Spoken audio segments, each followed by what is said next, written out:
thank you so much for joining us on the Evolve Your Brand show. I know the set looks a little different, but that will come later. I'm your host, Olia Merkees. I'm the mortgage advisor that cares about you more than anyone else in San Diego. And today I have a very, very special episode. Trust me, if you're not sitting down, you will be sitting down. I am super excited to introduce our guest today, Matthew Riven. Welcome. Thank you very much. I'm super happy to be here and super happy to challenge you with what we're going to talk about. I think I am ready for this challenge. If they could see by my facial expression, if this is not expressive, I don't know what to tell you. So we're going to jump into it. Before I actually talk about what you're going to do, I want people to get to know you a little bit. There's a magic number that you have, a reason why you're in San Diego, 32. What's so magical about 32? Talk about that story, and I want to hear the whole story. So don't give me front to end. Where did this begin? Year one. Go. Year one, 2002, this Avon at the time was doing a 3-day breast cancer walk, and it came to Michigan for the very first time. And it's a 3-day, 60-mile walk. At that time, 3,000 people came in for that event into the Detroit area. You were tenting every night. You're sleeping outside in tents. So 3,000 people, 400 or 500 crew members. So you're talking about whatever, 1,800 tents in the middle of a field of all these people walking 60 miles to raise money and awareness in the fight against breast cancer and all cancers. And that's when I started, 2002. And now it's 2024. I've crewed 4 of those events. I've walked 28 of them. And I just finished that would be my 32nd 60-mile adventure here in San Diego. Are your legs okay? You get used to it after a while. Your feet hurt, but the legs are okay. Okay. I'm not running to the gym anytime soon. Okay, got it. Give it 4 or 5 days afterwards. Okay, got it. But your feet miles. do hurt, but it's 60 miles. Sometimes it's you see the same people year in and year out. Wow. These are the friends I have from all over the country, and you just maybe see them for a weekend. You walk a route with somebody. I have stories from every single event that will make you laugh or make you cry from every single event, and memorable people, memorable events that were just fascinating. And it's just a great adventure. I'm going to get the story in a second. What made you decide? How come you've been so passionate where you've done 32 of these? How come you support the cause so much? The first year it came around, it was May in Michigan. It was the first 100-degree weekend of the year. And you have to understand, when it started, my family was involved with it a little bit, and they wanted me to do it. And I was dragged. I was 32-year-old, snotty little kid, dragged kicking and screaming to this event. You want me to waste my weekend doing what? Why would I want to do that? And I went and I crewed that first one, and it was a 100-degree weekend. And these mostly women at the time, 3,000 walkers, or may have been 20 or 30 guys walking. And these women would come into camp, and they were dehydrated and just some getting sick and exhausted. And they'd look at you the next morning and say, "Hey, thanks for your help." And they'd start another 20-mile day. These are people that you look at going, there's no way that woman's going to be able to do 5 miles, let alone 20, let alone 60. And there she is at the end, just trucking into the closing ceremonies. And it was just amazing and powerful to watch these people do this incredible thing. And I worked on it for a number of years. I did the crew in the background, and I decided to see what it was like.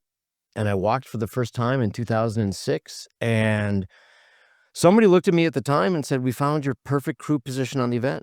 You're a 60-mile cheering station. You walk with these people and you learn the stories. It is an event which is not about the destination. It's not about getting all the miles done or anything else. It is the journey. Walk with people, talk with them, hear their stories, whether they're a 35, 40-year survivor who went through the horror of what chemo was back in the 70s, to people who are doing it now, to a 18-year-old woman who was diagnosed at 18. Yeah, there's amazing stories. How do you process like some of the sad stories? Like, because being a human leadership coach and you hear some of these things, like what therapy is there for them? I mean, that's incredible that they're doing it. And we'll probably get into this later on. Being heard is incredibly therapeutic, and nobody's looking at you and going, "Oh my God, that's horrible," or "That was disgusting," or "That was, that was this brutal thing you went through." It's just being present to hear somebody. And to let them speak their truth. I walked with a woman once, she had to be in her 70s, walked for about 4 miles or so, and she told me her story. This guy she didn't know, guy wearing pink, walking down the street here in San Diego about 14 years ago now. I'm sure you look great in pink. Thank you, I appreciate that. And she was telling me the story of what she went through. She went through back in the late 70s, early 80s is when she went through all this. And back then you lost friends. Nobody would talk about it. Oh, she has that disease. That's what went on way back when. And we got to a pit stop and she thanked me for the time. I got a hug out of the deal and she goes on her way and her daughter was standing there just in tears. And I said, what's going on? And her comment was, I never knew. What do you mean you never knew? She knew when she was a young teenager, mom was sick, but mom wouldn't talk about it. All the times she brought it up years later, mom never talked about what she went through. The first time she really heard in detail of what her mother experienced was talking to some random guy on the event. So being present to let other people feel their stories and feel their background and just being open and available to it. You said, how do you do with it? How do you get in touch with it?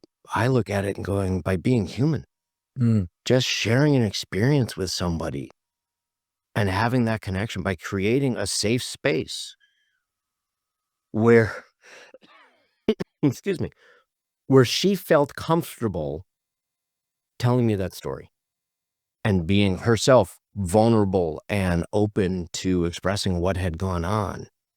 And she decided that this is the time I'm gonna tell this guy what happened. Isn't that crazy? It's fantastic. What when she told you that, like, what was going through your mind? What, with the daughter? Yeah, when the daughter. It was, what an honor.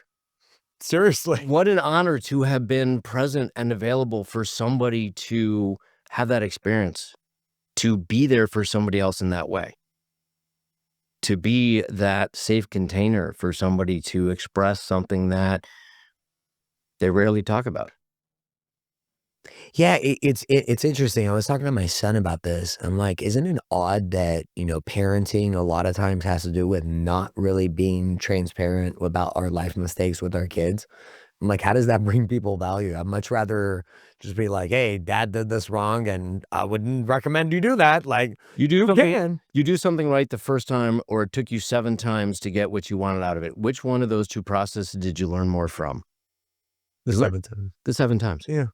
What is it? Edison made the comment, I learned 10,000 ways not to make a light bulb. The life bulb. So you learn more from making mistakes. And no, you're not going out there purposely to make mistakes. You're not going out there purposely to screw things up. People sabotage themselves all the time. I'm great at it. They do that out of awareness. They'll do something because that's the way they were raised. That's the way they got attention growing up. That's the way they survived childhood. That'll get us what we're talking about. Okay, so now we can jump into it. Yeah. What do you do for a living?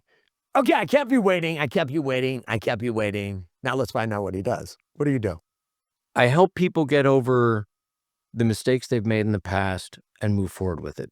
I am a leadership coach and a professional dom. So for those who don't know what a professional dom is, sometimes called a pro dom. Perfect. I am the male version of a professional dominatrix. So I have gone through a number of years of training as a pro dom. It is not what everybody thinks it is. It is not purely about. I want to take a guess at what it is. Go ahead. Okay. So when you said that, what do you think? Thought? I'm going to tell you what mine. I'm sitting down. Are you sitting down? My first thought was 50 Shades of Grey. 100%. 1000%. I'm like, I'm not doing that. I'm sorry. 50 Shades of Grey is the 800-pound gorilla in the room, and it is terrible.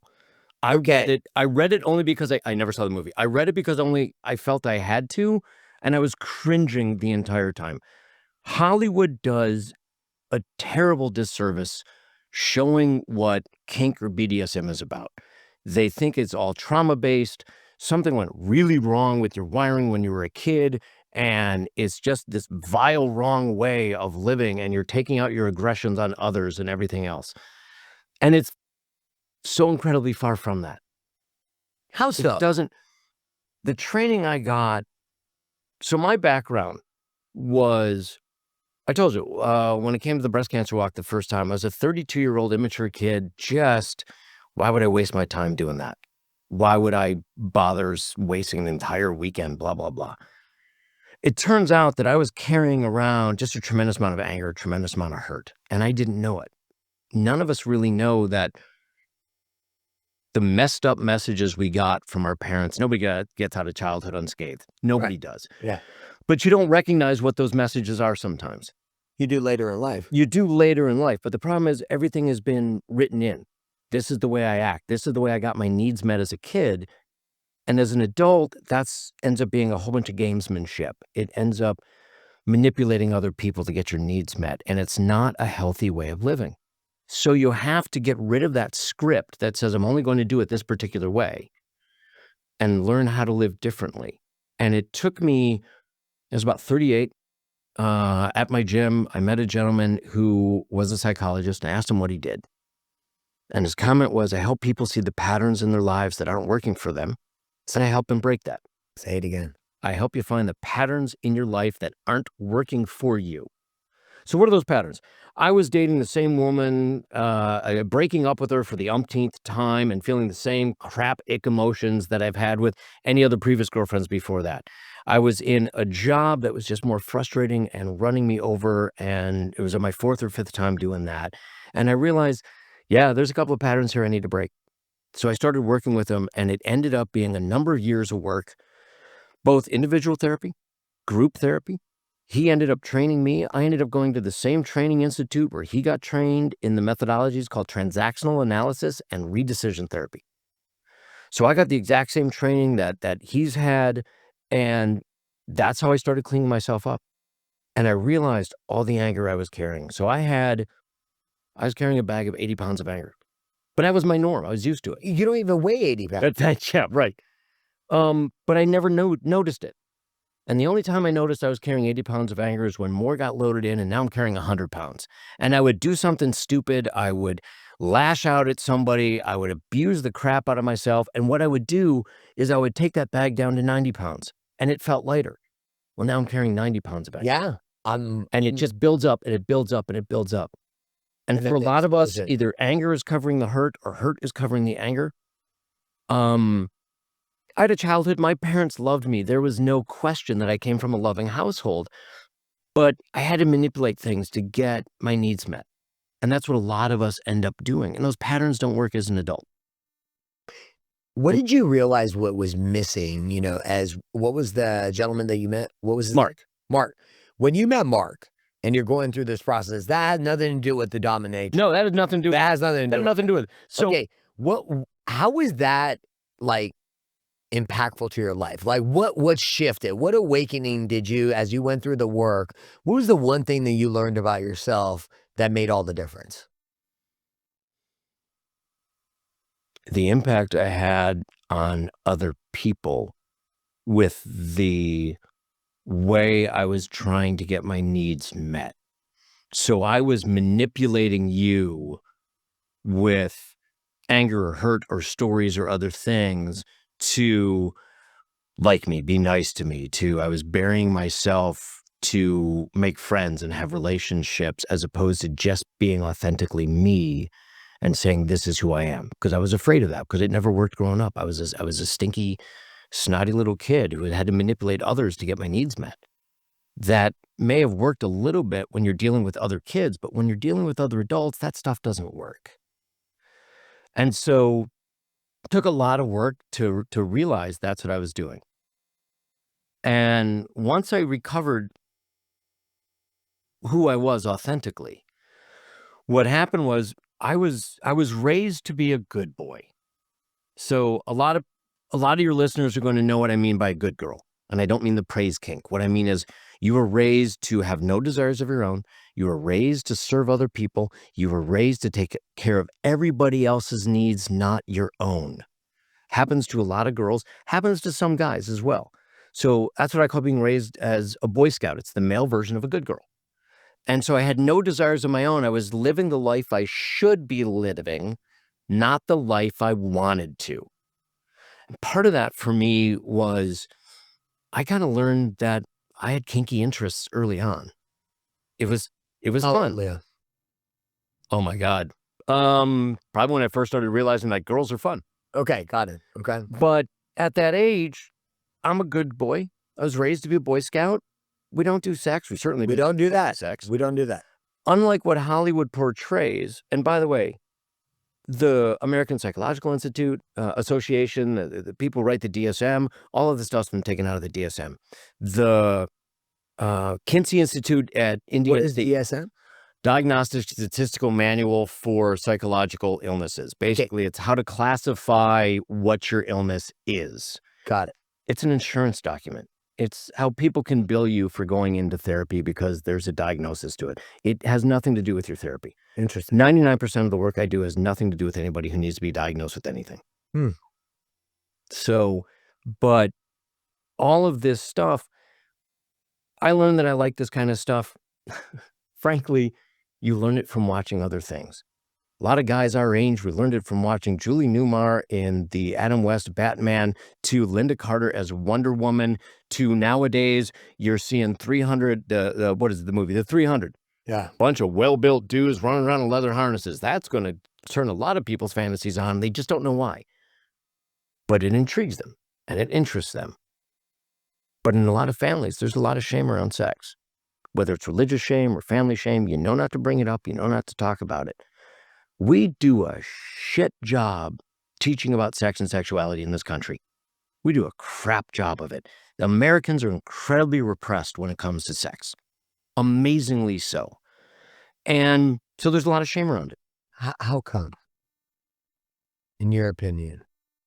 That's going to get into a political conversation. Or get into the politics. Is it different? How is it different? Like, is it different in other countries? Because because they talk about it openly, and kids who are in kindergarten in other countries recognize what a penis and a vagina is and what they're used for, and they understand sex and sexuality, and they can talk about it, and it's not shamed and brushed under the carpet like it is here for any number of different reasons. So in those countries, I think what you're saying is their tolerance and openness with communicating much better than not to be a societal issue. Yeah, very much so. Very much so. But for me, I kept everything buried. I kept everything hidden. I was a good boy. There was a lot of shame wrapped around it. There's a lot of shame that people carry when it comes to this kind of work. So it's being seen and getting that out. But I went through the years of working with Dr. Mark, and I cleaned up all my stuff. And it was great. And with his blessing and everything else, I went on my way. I will see him maybe once a year to clean some stuff up. More often than not, I see him to go get a dinner and glass of wine. And I realized I hadn't cleaned up any of this stuff. None of the things that we talked about in the group therapy or anything else had to do with anybody's sex or sexuality. It was just never brought up, ever. In the couples therapy and anything else, sex wasn't discussed. Nobody would talk about it. How come? Oh, that shame that we just talked about. Nobody brings it up. But your therapist wouldn't bring it up? No, doesn't Okay, come up. okay, I'm sorry. But that's where you end up. That's where I end up in a very unique place. And we'll get there. In that I was listening online, just skimming through, we talked about podcasting before, skimming through Instagram, and this woman came up who was offering a 3-day, 1 hour a night, kind of a free little course on erotic leadership. And she talked about using your energy as both leadership and followership. And her name was Kimmy Inch. Okay. And I was listening to her, and I brought up some good questions, and we talked about it a whole bunch during those 3 days. I posted some things online into her community. Okay. And she contacted me about a week later and said, I want you to schedule 30 minutes with me. And I did. And she said, I want you to take my mastery class. You're a perfect candidate for it. You would be really, really good at this. It was a 7-month training on being a dom, mastering your domination energy. Right. Whether you were a leader or a follow, master your energy. And I was in that class for a couple of weeks when I realized how much it's therapy based, how much it was very, very similar to all the somatic therapy and everything that I went through. Somatic is Greek for of the body. So we carry a lot of energy in our body. Right. Sometimes getting that energy out is a key to get to healing. Understanding why we're feeling what we're feeling in our bodies, understanding what's going on in our head, combining those two things together. And she was teaching about embodiment and attunement and connecting with a partner. And the communication, the boundaries, and negotiation setting and everything else, and coming to your own truth of what's going on in here and letting those emotions out, whether it's anger or hurt or sex or sexuality, desire, vulnerability. And I realized there's a tremendous connection here. I'm not a therapist. I don't have the PhD or the MSW. But what I found is a lot of therapists are great with your family of origin, your traumas, and what went on when you were a kid. They're not great on the sex and sexuality side of things. Some are. How come? Just in general. They weren't trained on it. Got it. Okay. And this is in general. There are some who are great. Right. You have some sex therapists who are great with the sex and sexuality and the things that you're feeling and trying to express and getting better with your partner and figuring out your own body. And sometimes they don't have the experience of the childhood traumas and issues that you went through. And I sit right in the middle. And what I do is what I bring to the table is 15 years of transactional analysis knowledge, 15 years of redecision work, and helping you get over all the things that you went through as a kid. And I come at it from this dynamic of power. So whether you are being very strong and powerful and saying, this is what I need out of life, this is what I'm looking for, or whether you're being very vulnerable and saying, this is what I'm afraid of, this is what scares the hell out of me. There is power on both sides of that. Who better to understand power than a professional dom, which is about taking power and giving power and knowing when to balance those things. So it's not, for me, yes, I can and I do. I'm more than happy to work with individuals and couples on learning about kink and BDSM and how to do it safely and how to attune with a partner and how to get better at the bedroom and how to do it with intention and desire and not just going through the motions, but what do you want to feel tonight? What do you want to experience? What do you want to get out of what we're going to do? Instead, it's not so much the bedroom as it can be the living room. If you can't talk to your partner about this, how are you going to talk to them about finances or how are you going to pay for college for the kid? It's about the boardroom. So where we talk about negotiations and boundaries, what are your desires? What do you want to negotiate? What do you want to experience? What are your boundaries? Where are yours? How do we build the safe containers so that you can feel what you want to feel? In some ways, isn't that the same thing at work? When you're dealing with your subordinates or you're dealing with your management, there should be boundaries and negotiation. This is okay. This is not okay. This is where power comes from. This is where leadership comes from. Everybody is a leader and a follower. You are leading subordinates. You are working with clients. You are leading the other people on your team. But you also have bosses you're responsible for. You have shareholders you're responsible for some of my clients. You've got the board of directors you're answering to. Everybody's a leader and a follower. And if you don't know how to balance those two things, you're either going to get run over constantly and you're going to get stuck and you're going to be in that middle management and trying to get ahead and just, you don't have the power. You're not having the right amount of leadership skills to get there. Or you're going to be so overbearing that nobody wants to work with you. And you find yourself in that role again and again and again. I think So many questions going on. Folks, I wish you were sitting here because my brain is like, I think I could do a 4-hour episode. Good. I don't have that. I didn't bring that energy today. Maybe we'll have to do that for future. Here's the most important thing. I think what has me intrigued. What made you decide that, hey, I meet Mark. And Kimmy, yeah. And Kimmy. Well, I want to talk about Mark for a second, though. Okay. So I meet Mark. I'm angry. I know I got a lot of work to do. Yeah. You do the work. Then Kimmy invites you to something. I mean, first, I would be like, I look at that ad. What made you decide to respond? That was my first question. I'm like, I would be looking at that ad, Skip. You're like, I'm intrigued. What intrigued? What was it that said I'm going to reach out to her? The combination between eroticism and leadership was intriguing to me. How so? Just how do you take one and get the other out of it? I don't know. It was fascinating to me. It's like, okay, I want to go hear about this, but it was also stepping out of my comfort zone. I've always kept like a lot of people do, is we don't talk about sex openly. We don't talk about sex publicly. And so you kept it hidden. And it was one of those, on the internet, nobody knows you're a dog. So there's anonymity to it. And so I'm like, all right, let me take this class and see what it is. Oh, And so I okay. was able to be, God. let's take this class. Let's step out of my comfort zone. And then after the class, I realized I'd cleaned up all these other parts of my life, except this one. Why am I still full of all this shame around what is a very human set of desires? Yeah. And people confuse it all the time. We talked about Christian Grey, who's just terrible, horrible at it. And just, there's trauma there. I learned a And lot. I learned a lot in talking to you about that. We'll get into that later, because when you said it, I'm like, oh, okay. I thought it was just a movie. But here's the thing. People worry about, masochists. Why would anybody want to feel that? Why would anybody want to feel a spank or a flog or something like that? You go to the gym, right? You push yourself at the gym. You push yourself hard.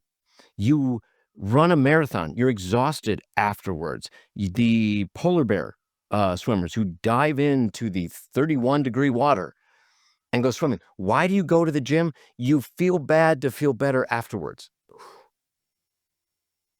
That's really one of the only ways you can get better with physical fitness, is you have to fail. The only way I can get stronger is to fail at what I'm currently lifting until I no longer fail at it. So you have to fail to get better. So you're pushing yourself, and you're pushing yourself hard. What's the difference? I'm doing it this way to feel better afterwards. It is a way to focus your brain almost like no other. You're not thinking about anything else going on except the experience that you're in. That's what meditation is for.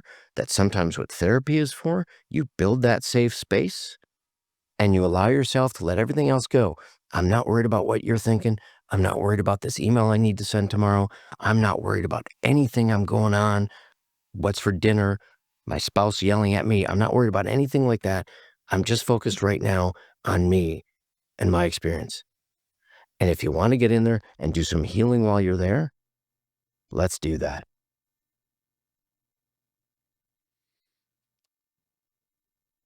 When you started seeing the results, what surprised you? For yourself. You can't laugh at the question. I mean, that's good though. I want him laughing at the question. The reason I'm laughing at it is I once texted Mark, Okay. and I said to him, he knew what I was doing. That must have, I wish I was there for that conversation. No, the reason I'm laughing is the response was fantastic, is I'm a smartass. And I texted him at one point in time and said, I got to tell you, a 45-minute session doing what I do. I said, after a 45-minute session doing what I'm doing, I got more out of that than 10 years of working with you. Oh, ouch. And his response was, and I'm quoting here, first of all, F you. I would have said that to you. Okay. And second of all, I look forward to hearing about it. It was fascinating. It was okay. It was absolutely was. It was a fascinating thing to get through and to realize, take all the things that were blocking. I worked on building confidence in myself in a BDSM session. And I worked on that with myself, and just so many breakthroughs occurred of why I was stepping in my own way and why I wasn't letting myself allowed to do that. And it was fascinating. And I will say this, 99% of the work I do with clients doesn't involve this kind of work. What kind of work? Anything, a BDSM scene. It doesn't. It does not. 90%. 90 to 99% of what I do involves talk therapy, talk work. Okay. It involves a conversation that you and I are having right now. Right. What I bring to the table that's special is a better understanding of power. Why are you giving your power away? Right. Why aren't you taking your power and saying, this is what I want? I had a client who was raised to be a good girl. Everybody else's desires except hers. So she's working all these extra hours. She's doing all these things. Like, are you getting paid for it? Well, no. Why are you working on this? Because I'm supposed to. I have to take care of this. Why? You've talked for years about saying this is too much, or I want to do this, and I want to. Why won't you take your power and say, I need something different? Okay. And we talked to her because she wasn't supposed to. She wasn't supposed Oh, right. She had to take care of everybody else's needs, not hers. She wasn't giving herself permission. She wasn't giving herself permission wild. to take her own power. So we did a whole bunch of work around it. And what she finally started doing was, and it was fantastic, is because she was doing all this extra work that nobody was really noticing or even paying attention to. And instead of working her 12-hour days, she went back to working 8-hour days, Nice. leaving the office, finishing what was going on. She felt comfortable about what was happening in her life.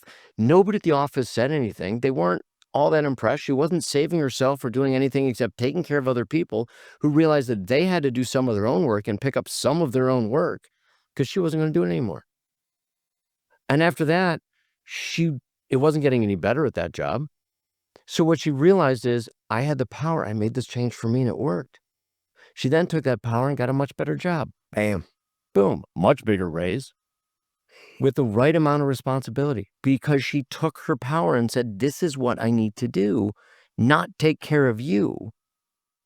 So with the Certain Institute, is it so if someone were to go in the program, are you talking about the sexuality, or can they just do the therapy aspect? Just do that. But I guess Just do the work. I'm just trying to understand, is it every single time? How do you commingle the two? Because I think what I was curious about was, okay, how come this is what was the eye-opening freedom that you gained from this about what, you did the work with 10 years for Mark, gave him a shot. That was funny as hell.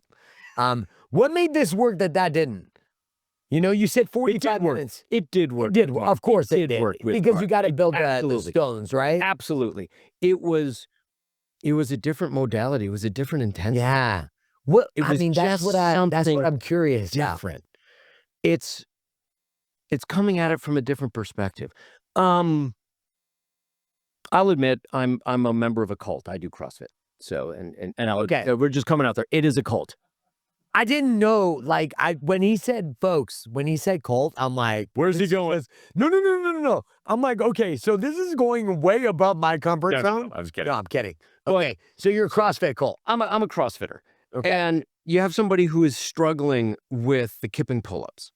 And what may happen is, I'm the 8th person that they've talked to who say, I need a hand with this. Great, let me see what you're doing. And I say something and all of a sudden it clicks. Now the question was, if they talked to me first, would they have gotten it? Or did they need all that other things to finally get everything to click together? For me, this was just something that clicked together. But what I realized was so much of the work that I was doing, or that I was missing, or that people I would see in the group room, was all based on power, giving it away, doing everything they can to hold on to it when they shouldn't. Yeah. Taking it when they didn't deserve it, forcing somebody to do something by being manipulative, being toxic, and getting into forcing somebody that way, manipulating somebody, gaslighting somebody, whether on purpose or not even recognizing that they were doing it. There's the power on the dominance on the bad side. The bad side sometimes on the submissions, like I talk about, is not using your power, not giving your power away. Not saying no, fawning. So you know about freeze, you know about flight.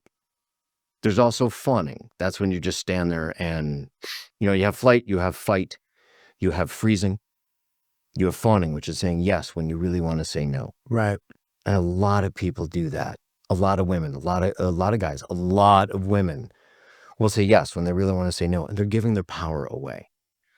And so really getting this training and realizing what the nuances are when it comes to power, and the fact that vulnerability can be power. Vulnerability is power. But you also have to recognize you need to be in a safe space, in a safe container, with somebody you trust. Give me an example of someone where that stands out to you. It's just very memorable, where they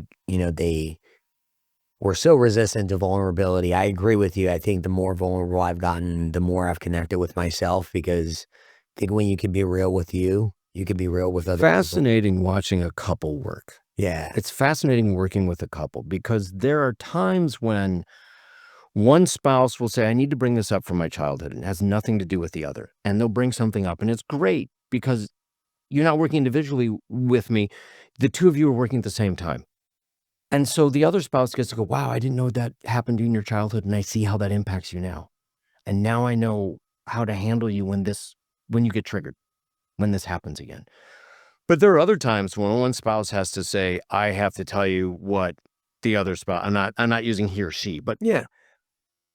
I have to tell you what spouse did this week, and they have to sit there and listen to how you impacted your significant other. Okay. And that when it comes from, wow, I was coming from a place of, I didn't want to face my fears. I didn't want to tell her what happened growing up and why it was triggering to me. So I lashed out and I said these horrible things that I shouldn't have said because I didn't want to face my fear. And I didn't want to reprise what happened growing up. So we opened up and in this safe space with me, with his wife, talked about what had happened growing up that had traumatized him, that he had locked away and he was lashing out with others. And so he had always lashed out as opposed to facing it.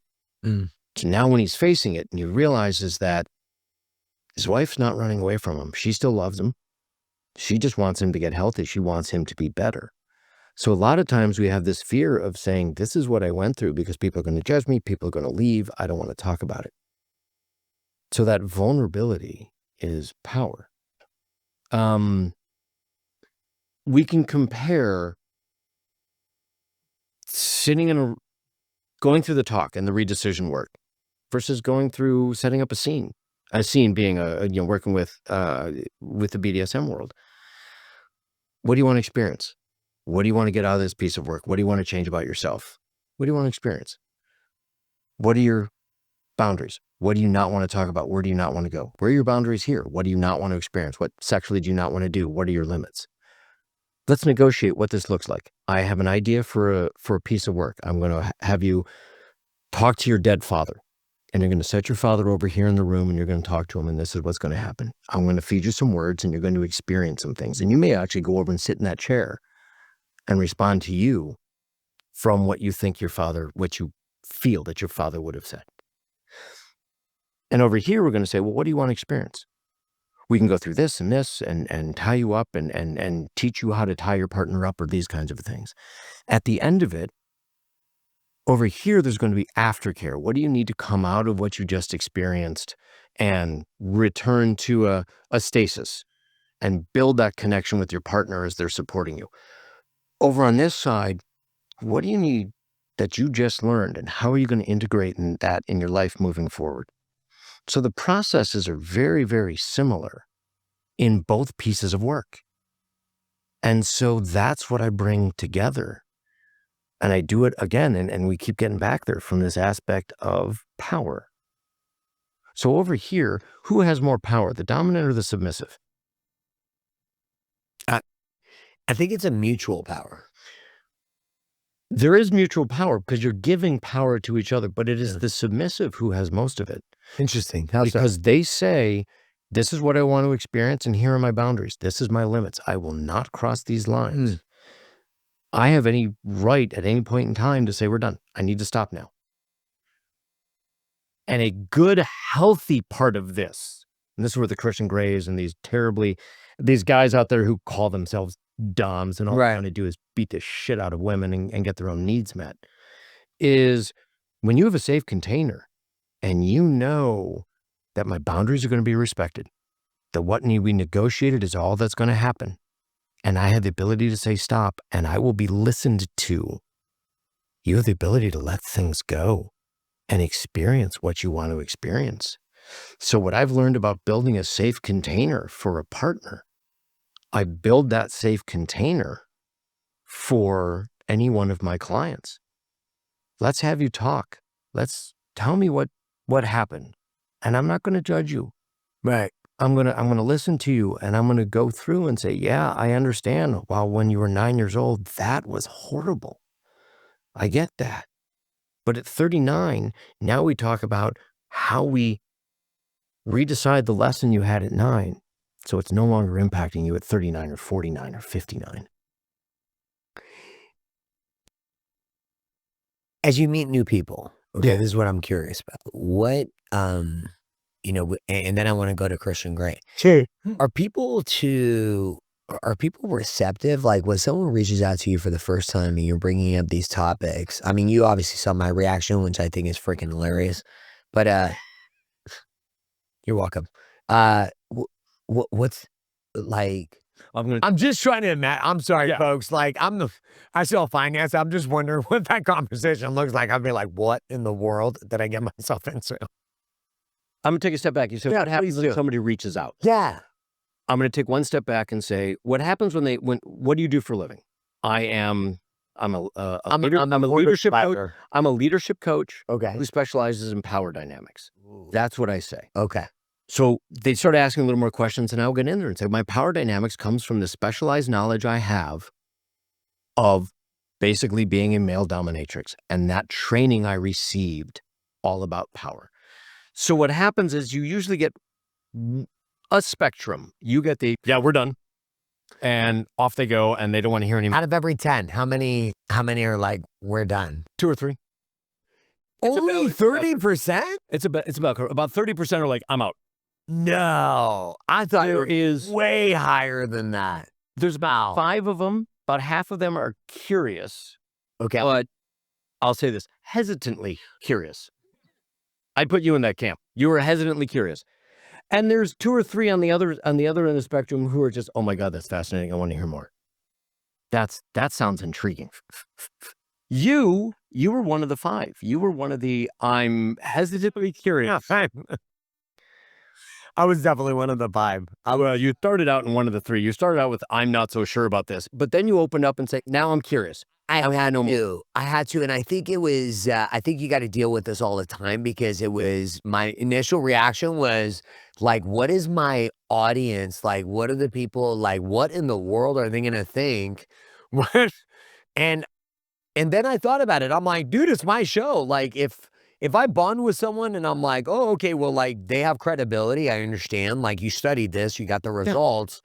Yeah. Let me introduce it. What's it hurt? If it helps one person, I'm happy. And you're telling me 70% are at least willing to listen. That's a big number. It's great. Now, you said, what happens when people reach out to you? If they reach out to me, they're one of the 2 or 3 who are like, dude, I need to hear more. Right. Or they're about 2 or 3 of those 5 who are just, I'm hesitant, but I'm curious enough to say, I want to know more about what you do. And my conversion ratio is pretty good when I talk to them and say, this is what I do. It's not Christian Grey. You're not going to be walloped to the point in time you need a standing desk for the next week. That's not what I do. That's the Christian Grey bullshit. That's the Christian Grey bullshit that Hollywood does that just doesn't help. I appreciate it. I sounded, and folks, I'm gonna be real, I sounded like an idiot yesterday when Matthew and I were talking about like preparation. Because you know where my ignorance came from? That movie was very, very popular, and the books were very popular with women. Yeah. Extremely popular. Like, they were crushing. I remember my ex-wife couldn't stop talking about it. So I'm kind of like, what in the world, if it's that toxic from what as someone, I'm like, what is going on? Why did they sell out so much? Let's separate toxicity from this, because you and I have talked about this in the past. We have. That's why I kind of want to open it up, because I want to finish up with that. Like, how come it's stereotyped that way, but then there was so much attention to it? That's what crazy is. There's so much attention to it because it's out of the norm. Right. And it's taboo. Oh. People like watching the taboo. Okay. You're not supposed to watch this. Like this. I'm not going to tell anybody I like this, but I'm going to watch it. A lot of the times it's freeing. I'll give you an example. Got it. And then I'm going to have a question for you, but I'll give you an example of why it's freeing. And some of it is, what is the stereotypes exist because people fit them. What's the stereotype of a dominatrix sub situation? It is the dominatrix is a tall lady, blonde and black leather and a whip, and it's a guy acting like a piece of furniture, and she's going to put her feet on the ottoman, the human ottoman. Okay. A lot of times for some of these guys, and this is a stereotype, it's not by means everybody, but it's out there. This could be a guy who makes millions a year, who runs a Fortune 500 business, and every day, every hour of every day, he is making decisions that impact portfolios and stock and his stockholders and tens of thousands of employees, and all these decisions he has to make all the time, and he has to constantly think about what's going on. He has all these things going, and he just wants to not think about it. Okay. He just needs to let it go, and he needs people not to suck up to him and not to need something from him and not to demand his time. He just wants to let it go. You have powerful women who have amazingly powerful careers and at the same time have the household and the dinner and the 3 kids, and they have to get them to hockey and gymnastics and soccer and all these things they have to do. And they're so incredibly independent that they will not let anybody help them. And they just want an hour of not having to make a decision, of being able to take a breath and doing it in a way that they feel safe, not surrounded by somebody toxic. And that's where that safety comes into play. I think that may have been, that's one of the many reasons there's a lot of interest in Christian Grey, is the fact that, quite frankly, if he was worth $1.89 and lived in a trailer, it would be an entirely different movie than if he was a billionaire. I don't think it would have been as popular. I don't think it would have been as popular as all. But we mentioned a couple of times during the conversation about toxicity, and that is, I know, something that we wanted to hit on. We should. This is an unpopular opinion. I don't believe there's anything such as toxic masculinity. Okay. Here's why. Because if you're being toxic, you're not being masculine. Okay. If you're being masculine, it's about taking care of your partner. Right. It's not about, I will provide for you even if you don't want me to. I will do what I want because I'm the provider. That's not being masculine, that's being toxic. Masculinity is, I know I have emotions.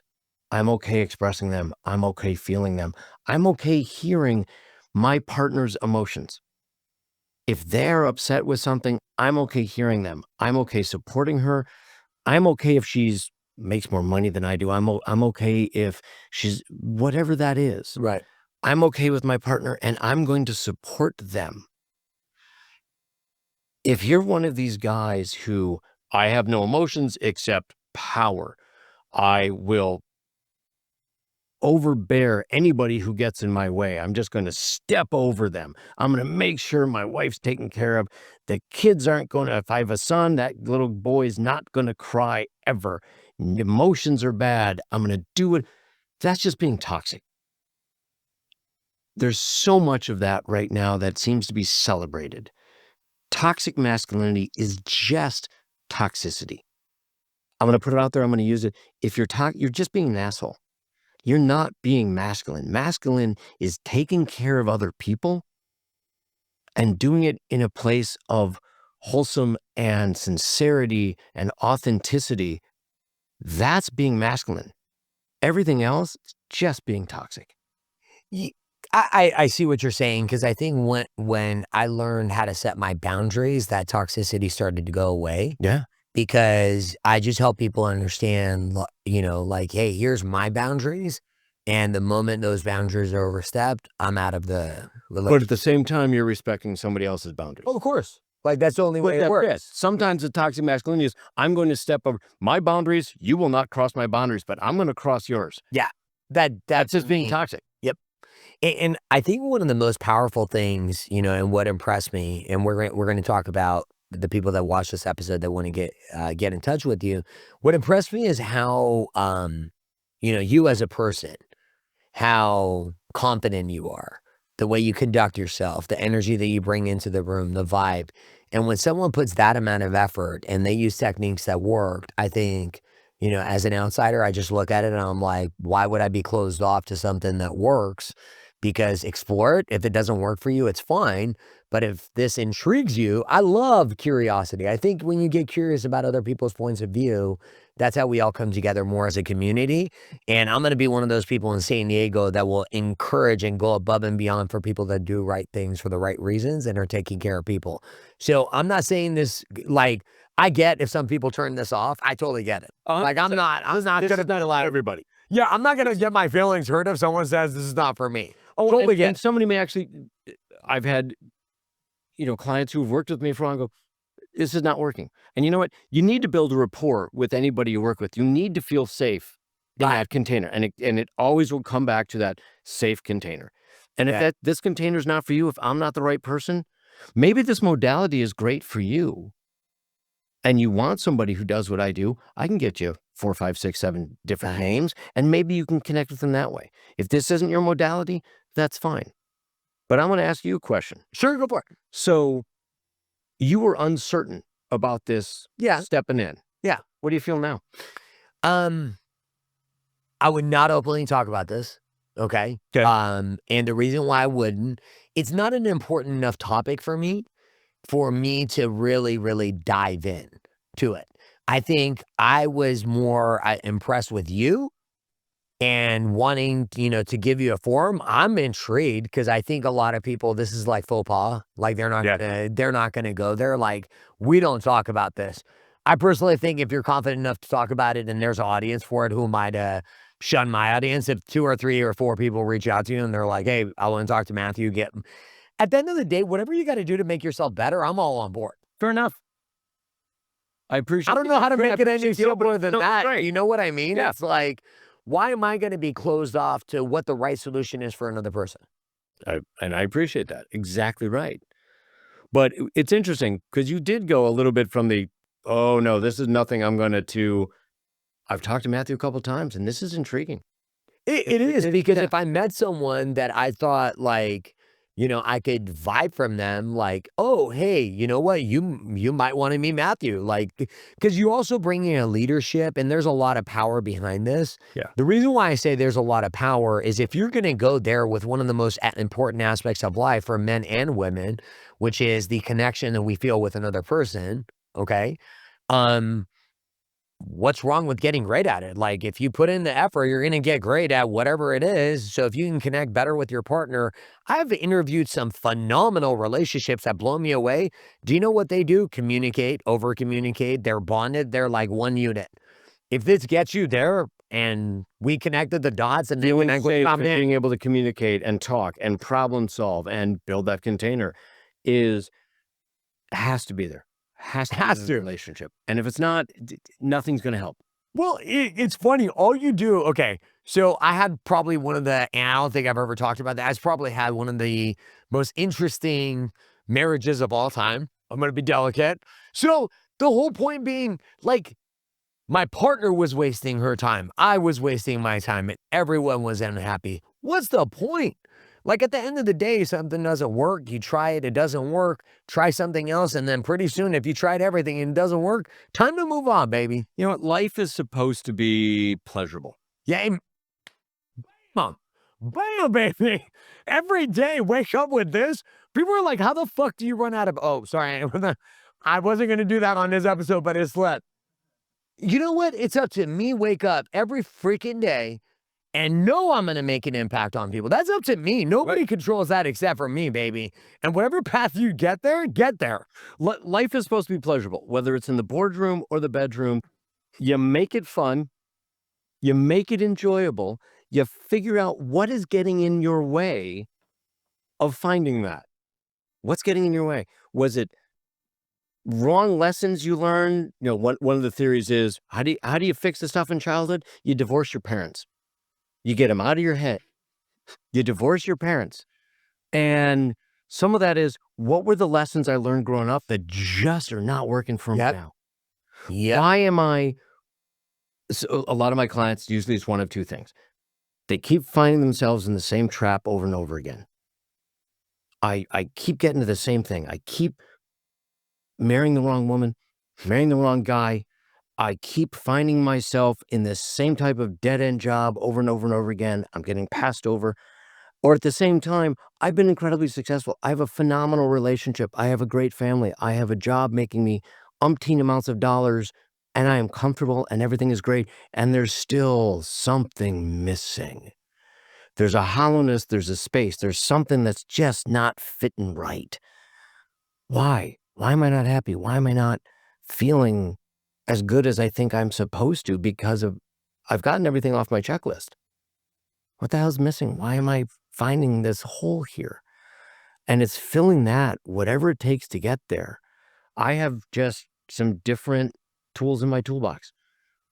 And it's not for everyone. And it's not for but everybody. it's a solution. But it's a solution. But it's not, yeah. Can we do it with, some BDSM scenes and do that kind of power dynamic work? Yeah, that can be done. Can it be done in just talk therapy and just talk work and doing the positional work and feeling what's going on in your body and doing some of the somatic therapies at the same time? That all works just as well. And combining the two together as it needs to be and figuring that out, oh my God, I know what I'm missing. I know why I'm not feeling this. Or I understand now why I keep doing the same thing over and over again, and helping get to the point in time where you don't have to do that anymore.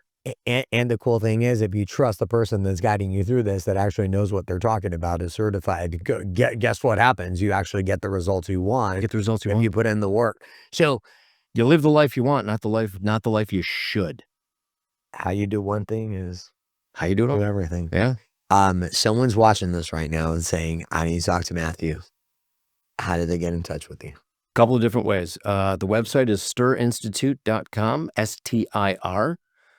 And it is, what we talk about is sex and sexuality, trauma, intimacy, and relationships.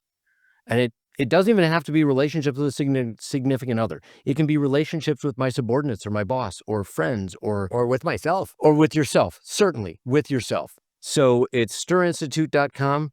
I'm also Instagram at Matthew.Riven, Riven.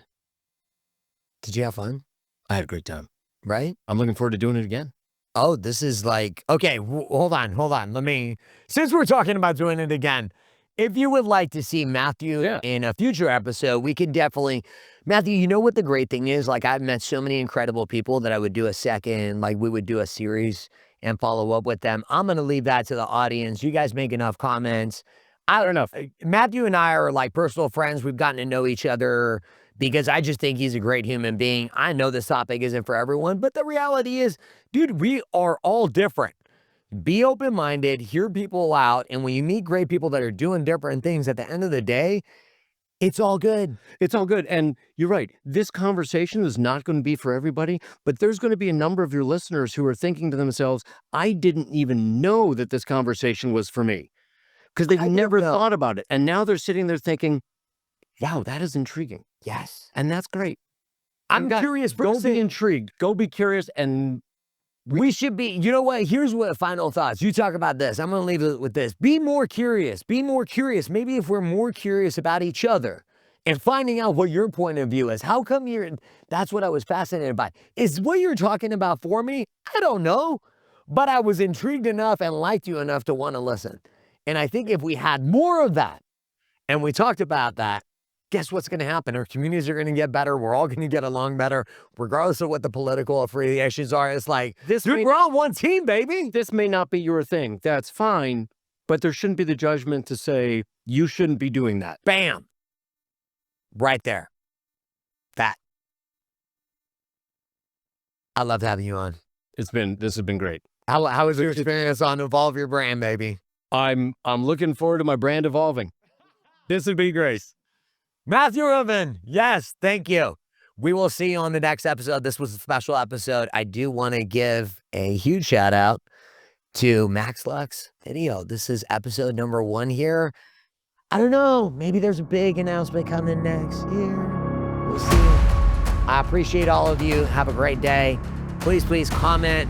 If you like Matthew, make sure you go follow him, support him. Send the video to somebody else. Maybe somebody else needs the help. We are done for today. Enjoy the rest of